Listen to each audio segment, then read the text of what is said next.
Thanks for being here. Can you all fit in here? Are you all good? You found some seating? How are you? I'm doing well, thank you. Awesome. Thank you. Have you been to this city before? I have not. I have not. I'm doing my little bit of studying up on it, and heard so as it happens, it was named after Rivière des Moines, and so became Fort des Moines, and so that means the river of the monks. Apparently, in the 17th century, there were some Trappist monks here, probably had some damn good beer, and so it evolved from there. But I'm going to do a little bit of a walk around and see, try to get to know the places, the landmarks. I was gonna say, if you guys have any good recommendations for both of us. I was here last year and I think I went to Zombie Burger. Is that like kind of the place? Oh Do we yeah, I love heard it? about that. I heard it. Now is that the gourmet burger place? Yeah, and they got some pretty good beers there too, right? Let's go. Let's talk beer, actually. Well, before we like delve into things, Yeah. can we talk a little bit Yeah. about beer and brewing and Sure, stuff? sure. And your shirt, of course. Yeah, yeah. This is my brewery, Three Marm. Marm is nomenclature for tree fellers. Ran a logging crew in '03 for a little bit when the acting was kind of taking its dip. So I said we had bark beetle infestation up on the mountain, and I told my agent to leave me alone because SoCal Edison came in there and they were paying pretty good cash for the crews to take care of business. And so we, goodness, about a year and a half, everybody on the mountain, nobody needed firewood, and firewood in the wintertime is one of the ways that you can make a buck. A couple of buddies, they'll sell in a winter maybe, I don't know, 100 cords of wood, and a cord goes for $500 mixed. And so, but of course, when everybody's got dead and dying trees in their yard, who needs firewood? So everybody had their own firewood, and the worst part of that was taking the wood to the dump and just rolling it off the back of a trailer, so that they could grind it into the fill. And so because of that, I called my brewery Three Marm Brewing, which is a tree with three different essentially trunks branching off. And the way that started was the school marm. And so apparently back in the day, the school marm would call the kids in like this. She'd stand on the porch and doing that. And so remembering that, the woodcutters, the loggers then called a tree with two marms, they'd call it a school marm tree. And then it developed from there. Three marm, four marm. Four marm is actually a carmelita, is what they call it. Or forgive me, a marmalita. And then it goes up to 5 and 6 with a three marm is, of course, a devil's fork. And so, yeah, just kind of cool stuff. So brought that into the beer culture in the mountain. And of course, I had a beer called Gin's Hellebrew, which was kick-ass. It was a Trappist Belgian beer, circling back to the Moines. And it was about 8.5%, spiced with habanero, and pretty damn delicious. You could I don't know, fry up some shrimp in it, do some shrimp batter, and it was kick-ass. So we got a few beers, yeah. Now I'm starving and thirsty. So I need a beer, I need a burger. There you Let's go. go after this Let's panel. do it. Let's do it. He's driving. Oh, thank you. Thank you for the DD. We appreciate you. So obviously, outside of brewing and all that stuff, what are some of like your fandoms? And like growing up, what were you into? What makes you you? So I grew up in Venezuela, and I grew up watching, westerns and combat, and my English wasn't very good when I came to the States. Apparently, based on a 10-minute conversation with the principal, I was held back a year because he literally told my mom in front of me, he said, "Yeah, I think he's kind of dumb," because of the accent. So, oh wow. So it was kind of a stigma. By the way, folks, I've cured that. I speak 8 languages now and smatterings of another 6 or 7. So took care of that. But at the time, it was all about American shows, and they would have subtitles in Spanish because I don't know, maybe it was too much money to transfer, hire actors to do the thing. And so I listened, and a lot of times, people ask me, well, why do you do that weird accent? Bowery Boys was another thing that I used to watch a lot, and these kind of kids gone wild, so to speak, wayward kids. And I would imitate, Humphrey Bogart, and so people wonder sometimes how how I do these accents, and I said, well, grew up learning them that way, and so that was my thing. It was really American television growing up as a kid. And it's crazy because now I'm hearing you're from Venezuela. I always thought you were Russian. Oh Like, yeah. I- Well, my pop's Russian, mom's Irish. I don't swear. I got no sense of humor. I don't do poetry. I don't drink, which is all a lie. But yeah, yep. that's great. So, okay, let me ask you this. This is just on a personal level because I mean, I don't know about all of y'all, but you know, I've tried doing like the Duolingo thing to learn other languages. What's the trick, Andrew? Is there a trick? You know what? For a while, I thought it was, wow, that Rosetta Stone program, and then it was Babbel. But all of that, it seems like you need to go to college for a couple of years just to figure out the program. So the one that really works for me and is great, and it's kind of like it's kind of like like a video game. It's a game, and it's competition, which I enjoy, and so it's called Duolingo. You may have heard of it. Yeah, Duolingo. So that's one of the easiest ways just to get right into it, and really it's just doing it by rote, doing it over and over, and then eventually, hopefully, you go to where your language is spoken, you know, where the natives speak it, and hang out for a month or so if you can, if you're lucky enough to do that, and yeah, you'll be set. I'm Be in. ordering beers and burgers in French. I hope. Oui, oui. There you go. Oh my God, I'm so multilingual. Okay, so obviously we're here at Nightmare Weekend, all things horror. So I wanted to know, obviously, you've been in this like the horror realm of things, but do you remember like the first horror film that you saw that made you a fan of the genre? Oh yeah, absolutely. I mean, it was for me. It was Lon Chaney, the Wolfman, and it was so cool because my Irish mom, told me. She said, "Okay, well, the Wolfman is on television tonight at 10, and you are not to watch it." She would crash out early. She worked. She was a single mom, and so of course I saw that and just blew my mind watching this guy sort of hiding behind a tree, and the hair was growing on his face as I was watching it. I'm thinking, oh my God! Now of course we've leaped and bounded to what we can do in special effects today. But at that time, you know, a 10-year-old kid watching this, and that would have been 65, watching this guy's hair grow on his face, oh wow, this was for real. You know, to a 10-year-old, this was for real, man. And so, and of course, Boris Karloff, Frankenstein, but really my first sort of love of monsters was the Wolfman.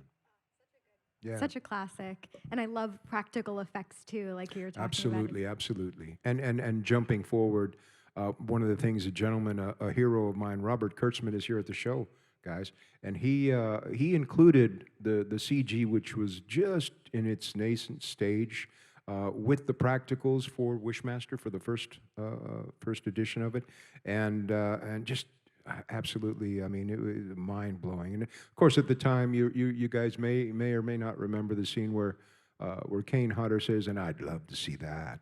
And so then I, you know, turn around and walk through the glass, and then you see these shards looking not at all like glass flying through the air. So, but you know what? You gave it a wink, and you said, "Okay, we'll let that one slide." Yeah. So you mentioned Robert's here as well. So obviously, Yes. what a cool reunion. Truly, y'all truly. both being here. What is your favorite thing about him as a director? You know, it was when he was directing. He wasn't the Robert that was my friend, and he was, you know, he was looking in the monitor, and he was looking at the set, and he'd come out to the set, and he'd see, he's a master of all the trades that happened with this movie, and so he's coming up to me, and he's looking at me, he's tweaking the makeup, and you know, I said, "Hey, Bob," and he didn't hear that, so he's looking, then he's going back to the monitor. He said, "You know, turn that light down a little bit. Let's see what we. Oh, okay, there we go." And he says, "What'd you say to me?" I said, "Hey, Bob." So totally into his craft, and he's quite a sculptor and quite a painter as well. I mean, totally amazing. He gifted me one of the prints of a painting that he did, and it's absolutely beautiful. So now I've got to find. I don't know if anybody here knows if there's sleeves or somebody in here that sells the tubes for posters. Please let me know. Come by the table. Let me know. I'd appreciate it. They probably have some downstairs too, but yes, of course.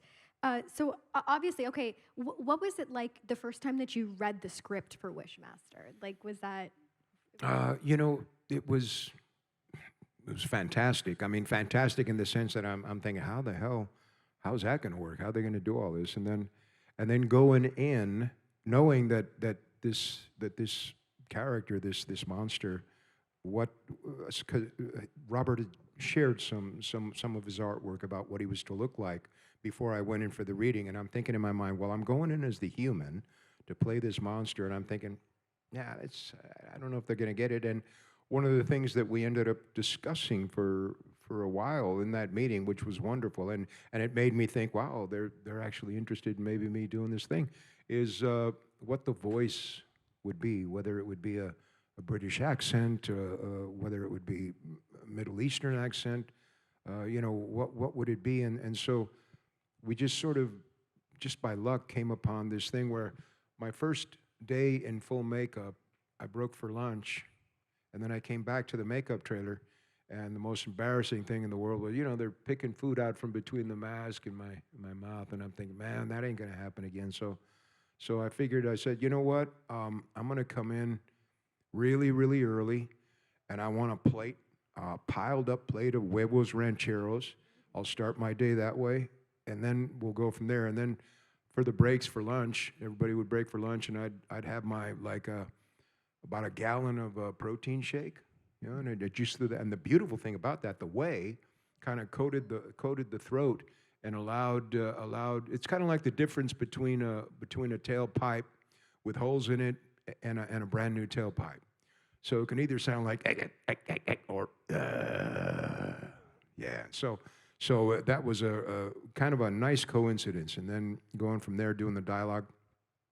It was cool. I remember when they were posting it, the sound guy was walking by. They were showing dailies.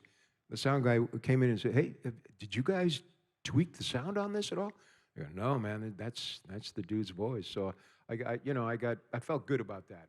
Made me feel like I was finding the right spot. The meeting was great. Robert was great. Studio didn't want me, but thankfully Robert was a fighter. So I ended up doing doing two of them. Thank goodness it was you. I can't imagine anyone else doing it. Thank you. What was it like seeing yourself in the makeup for the first time?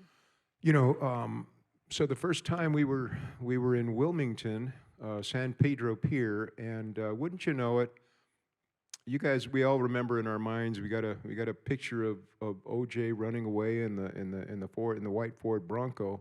Well, all of a sudden, I'm in full makeup, and Robert comes in and says, "It's going to be a while, man." I said, "Whoa, I thought we were going right away, because you can only have the contacts in for a certain amount of time." And he goes, "Well, our camera truck got stolen, and it's on TV right now." I walked over to the TV, and I'm looking at it. I'm going, "No shit."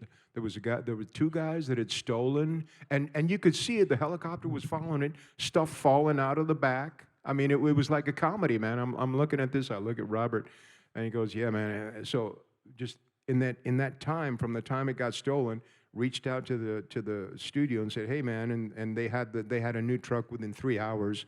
And of course, the first question was, "Insurance going to cover this, right?" Yeah, right. And it did.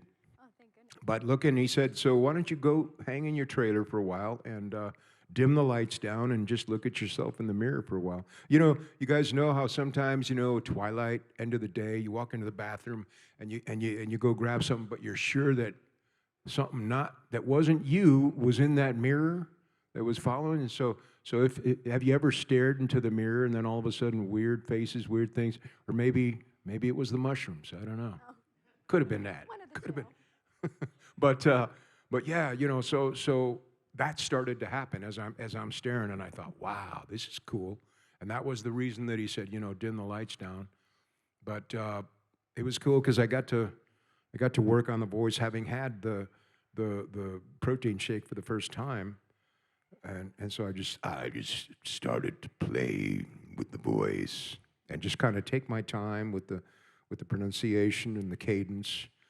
And by the time we got on, it was my favorite, really one of my favorite scenes, other than working that night with Buck Flowers, which was wonderful. But I got to, as he's running away, I got to say one of my lines, which was my favorite thing. And it was, "Run, insect, run. Tell those you will what you will. Tell them there is something evil in this city, something which feeds on wishes. But tell them quickly while you still have a soul." Chills. Yeah, cool. Thank you. Oh. Thank you. Okay. All right. So we can take some questions from y'all if you guys want to come to the mic or raise your hand and we can call on you. Anyone got a question? Anybody? We can talk about anything here, apparently. Yeah, go ahead.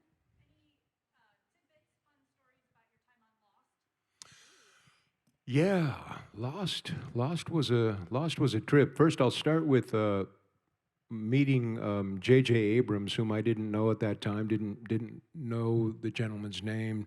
Didn't know who he was. But some guy came in with a what was a 10-speed bike, not a mountain bike at that time, 10-speed, and he kind of hung it on the wall. And then he walked into a room down the hallway that I was staring down. And then he comes out and he kind of peeks out and he looks at me because apparently somebody told him, yeah, this is the guy he's going to read for. And I remember there was the scene in it was all about the submarine, and I had been on the submarine, and the captain on the submarine called me into his office essentially and said, you know, you're going to get executed for what you've done. You know that, right? Even though it saved, you know, people, but I didn't listen to orders, and I did the thing anyway, which is kind of cool because it's kind of like me anyway. But I remember there was a line after he says that I'm going to get executed, and he says, "Do you understand what I'm telling you?" And there was some drippy blah blah line, and I didn't say anything. I took a deep breath, and I just looked at the guy. And I nodded, and I could see him wiggling in the room, and that's when you know you got him. You got that catfish. So I felt good, and then I found out that I got it. I had told the April Webster, whom I saw last Sunday night was the 20-year anniversary since the inception of the show. I saw April, gave her a big hug, thanked her, and I remember that she was calling me and calling me and calling me for this show, and I hadn't watched it. And I kept saying, nah, because I was doing the logging, right? I was still logging, and I'm making good money. And my agent calls me and says, hey, man, if you don't go in, April's going to stop calling you. So I went in just to keep my contact with April going, not thinking, I thought, yeah, it was going to be another waste of time. I'm going to go in there and nothing. But thankfully, knock on wood, I got the show and I was stoked, and it changed my life.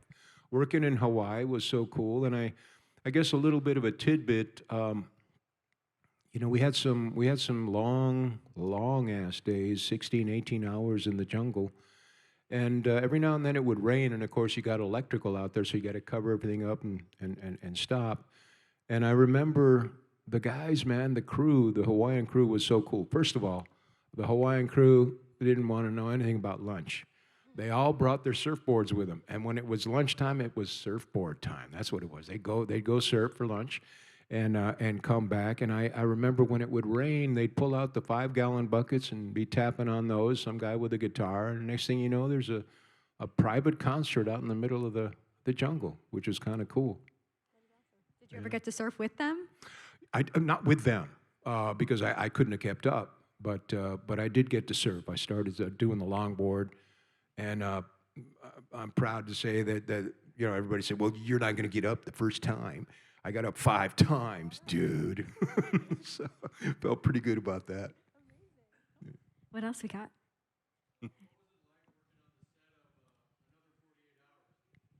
That was wonderful, man. That was wonderful.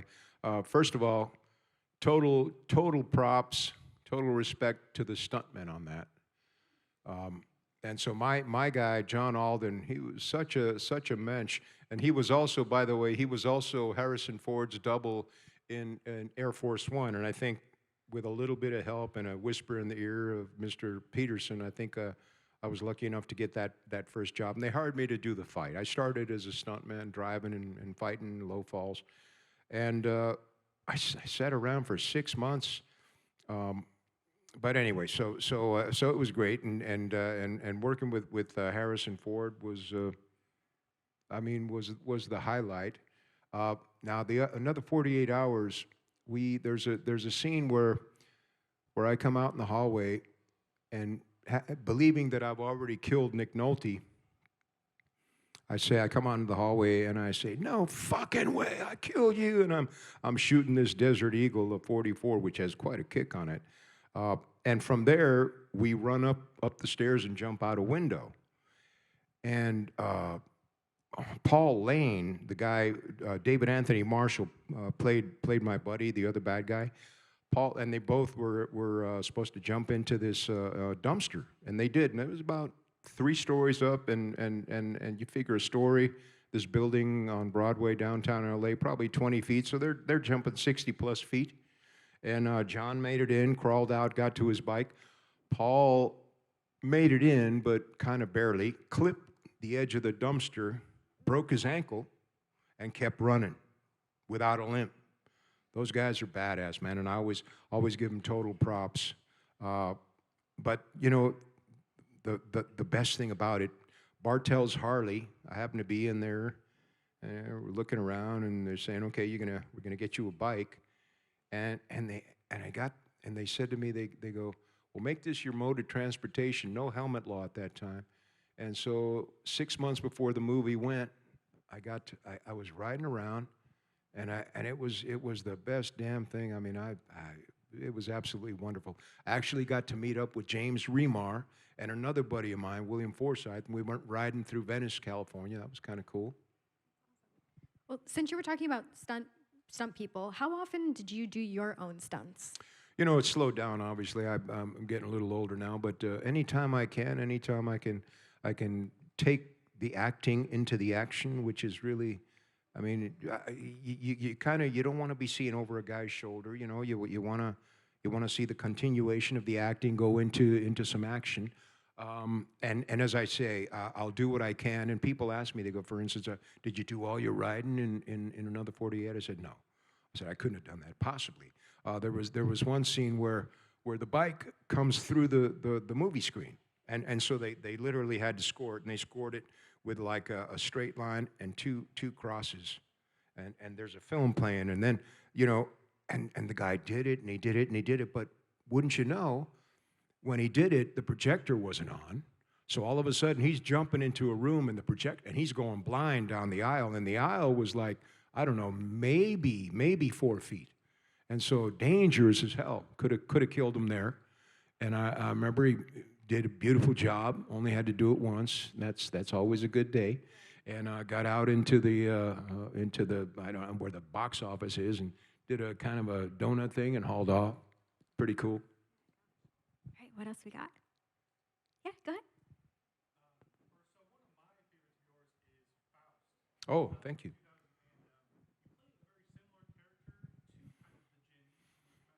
Mm-hmm. It sounds like, you said it sounds like. It's like your character. Yes, it was. Yes, it was. Yeah, yeah. You know, okay. So what was really cool about that? So in 1973, my mom, a single mom, and my younger sister, she got transferred to Spain, to Barcelona. She was with the Department of State, and so I ended up transferring credits. Spoke Spanish. That was my first language. So got over there. It was, you know, a shock, kind of a shock, getting back into the language and everything. But the cool thing about it was, goodness, what would it have been? Maybe 15 years after that, I went back, and I got to call my buddies. My favorite, one of my favorite jobs was renting paddle boats on the beach in Calella de Mar, which was about maybe 60 clicks out of Barcelona proper, out of downtown. So I'd sleep on the beach. I'd keep some of what I made, you know, give the guy who owned the paddle boats the rest of it. Go party, have some sangria, and then back to work. You know, nobody told me, hey, you're late.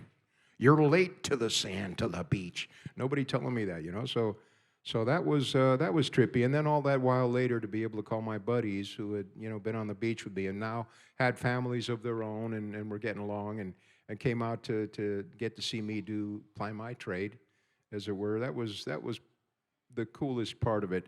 A not so cool part was when we were filming in there, and it's the scene It's the scene where Magda is tied up to this St. Andrew's cross, and the curtain's caught on fire. And so everybody's flipping out. We're running because this is an old church, and it went up quick. And it's almost like they forgot, hey, we got an actor who's tied and can't do anything about it. She's got mud all over her body, and it was freezing. And so that was one of the more certainly unexpected things about the movie. But I got good memories. Brian Usna, you know, the whole crew. It was good. It was fun being there, being back, sort of back home. So you've had the opportunity to play so many beautiful villainous roles. Is there something that draws you to these darker characters? Yeah, playing a good guy is boring as hell. I played one, and you know, I mean, if a good guy scolds a kitten, you know, he loses his audience. But you expect a bad guy to.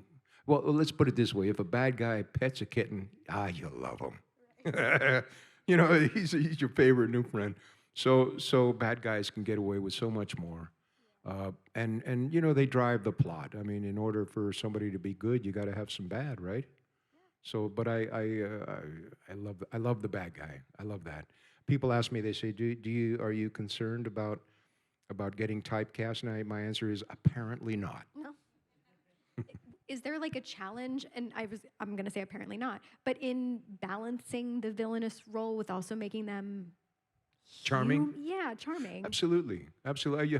And so sometimes you're lucky enough that a script is written that way, and then even then you have to find it. But the good thing is, you know, people are multifaceted. Even good people have their bad days, and vice versa.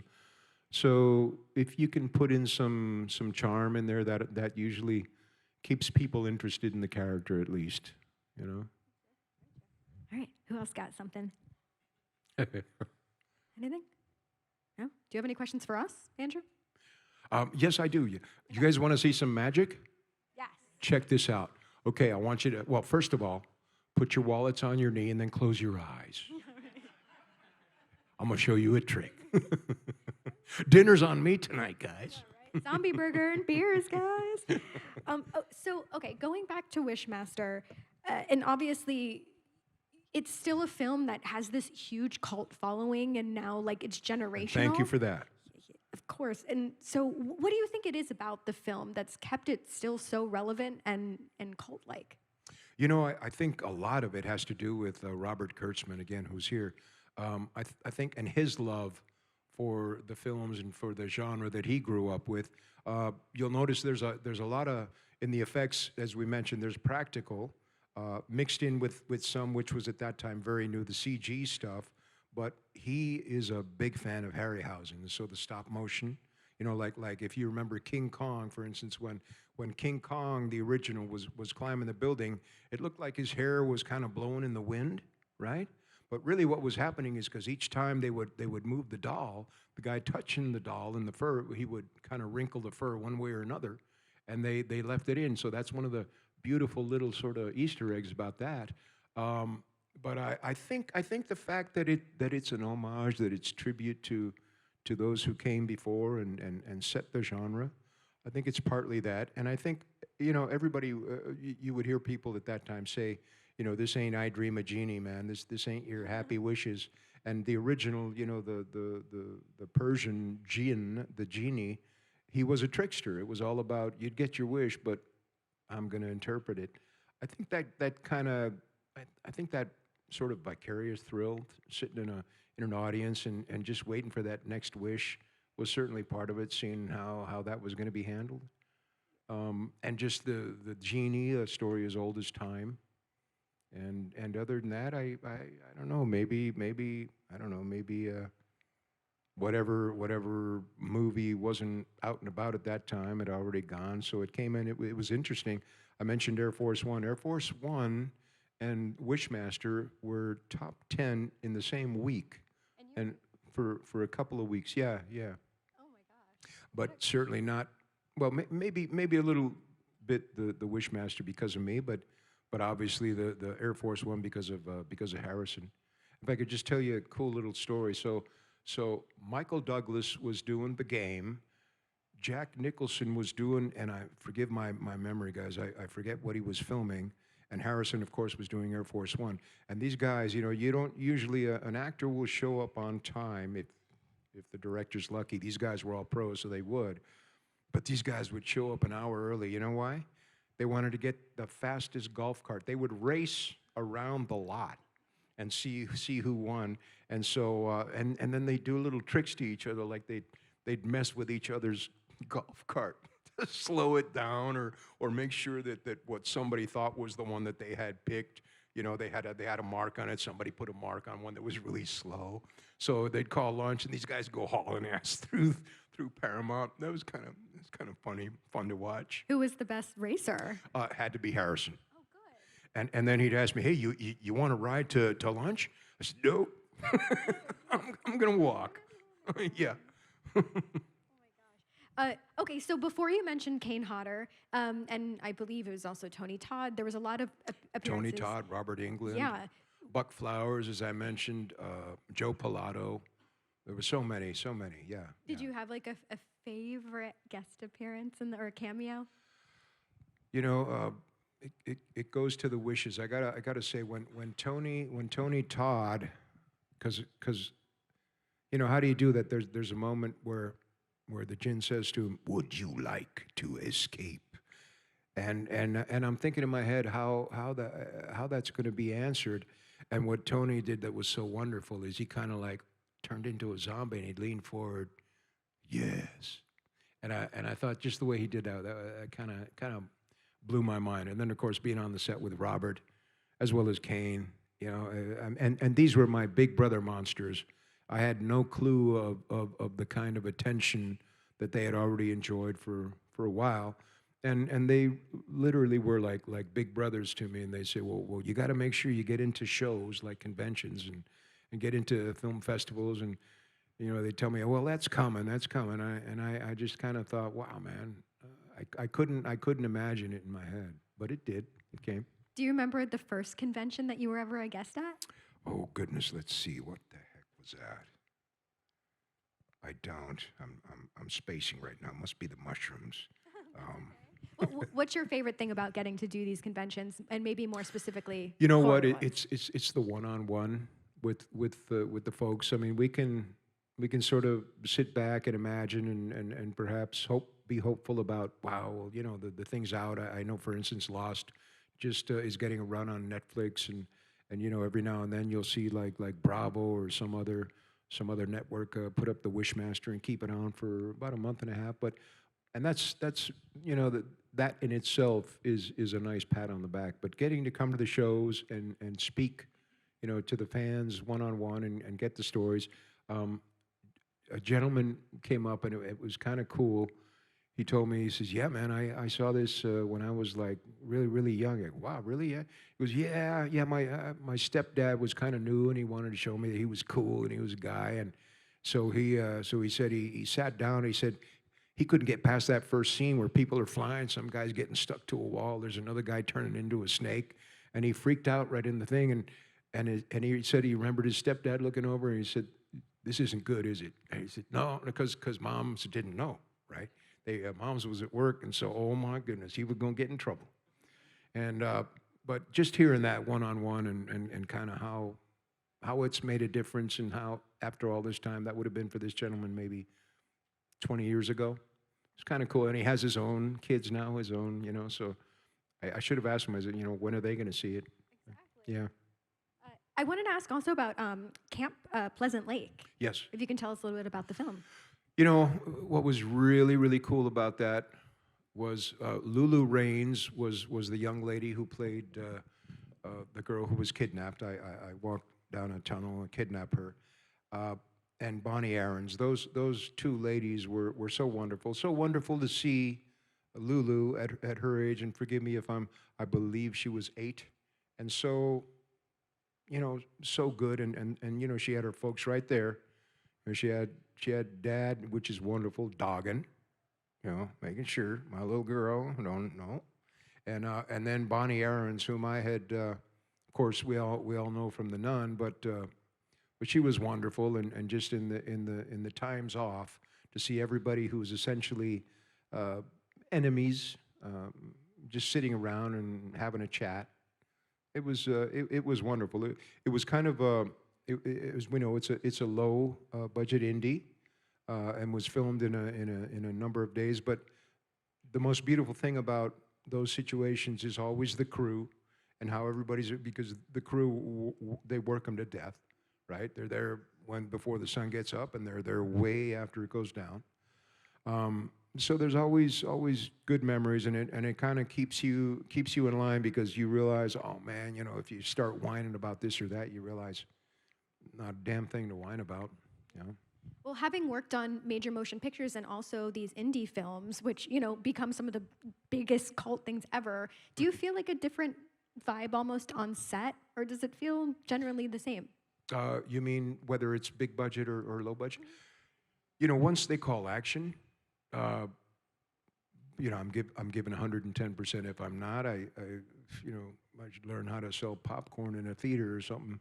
But you know, you show up prepared, be ready to do your work. So there's never, and if there was even an inkling, and perhaps in the beginning, wow, this is low budget, and wow, look at that, said that. There was never any of that. I mean, you know, you show up, you hit your mark, you do your job to the best of your ability, and you know, hope, and then you're hoping that in post production, the editor and the music and everything else kind of boosts it, and you know, makes it all that much more real. And then, you know, when it comes to a theater, you know, there are fans who will be able to pick moments and you know, dissect a thing and say, wow, you know, that could have been better, this or that.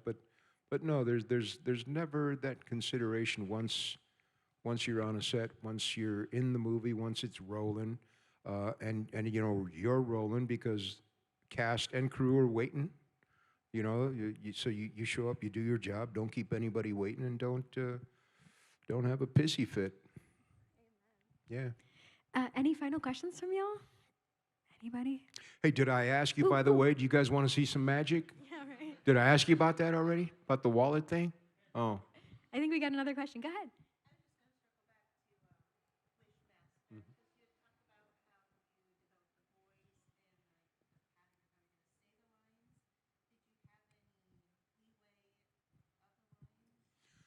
You mean, could I make up my own stuff, do my own thing? Yeah, you know, I mean, I could have, but it was so well written, and I wonder, do we have any youngins in here? No, right? Only at heart. At heart, that's the best way. You know, that thing where he's trying to get the wish, Alexander, to make the wish, and he goes, "Fuck it." I mean, you would have thought that might have been one of them, but no, that was in the script too. And I looked at that and I thought, well, you know, okay, PG-13 it is, you know. But no, dialogue was all cool with that. There were moments where I would be grumbling, and I just from hearing different languages, I sort of did an amalgamated language, sounds and words from different things, and I would just sort of almost like just zenning out, and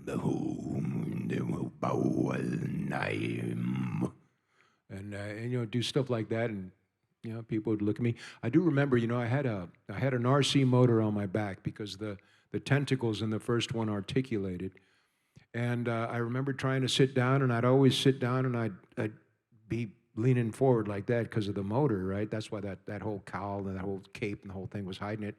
But I remember, I said, I can't be doing. So they set up I think it was a 2x12, and they kind of leaned it on a wall, and then I'd go there and I'd just lean back, and I'd sort of be in my box, and people, you'd see the assistant, the production assistants walk by, and they'd look at me and go, "Dude, are you all right? You look kind of pissed off." I go, "Dude, it's makeup. I mean, it's just I'm good. I'm good. When are we going again? You know?" But just good times, fun times, good memories. Well, I mean, we're almost at the end of the panel. Before we do wrap it up, and we're going to take a big group picture with everybody. Oh, absolutely. Is there any thoughts you want to leave us with here on this wonderful weekend? I just I mean, I hope you guys get to enjoy. Really, if you have a chance, Go meet Robert Kurtzman. He's wonderful, and ask him about the paintings when we had the COVID shutdown of the world, at least this part of the world. Bob decided to paint, and he's brought a few of his. As I say, he's an amazing artist. He's brought a few of his pieces, so please go by and say hello to him. Say hi to Stephen Mocht, who was also in the Graveyard Shift, and have a great weekend, guys. We talked about the magic, right, already, with the thing and the wallets? Yeah. Okay, well, no magic for you. No magic for me? Well, if it's all right with you, we're going to take a picture. Where's our photographer? Cool. I know we got one backstage. Cool. All right, Thank you. so if you guys So want to come, how do we do that? we're going to have them come to the stage, just not on the stage, and then we'll have you here facing the Nightmare Weekend wall.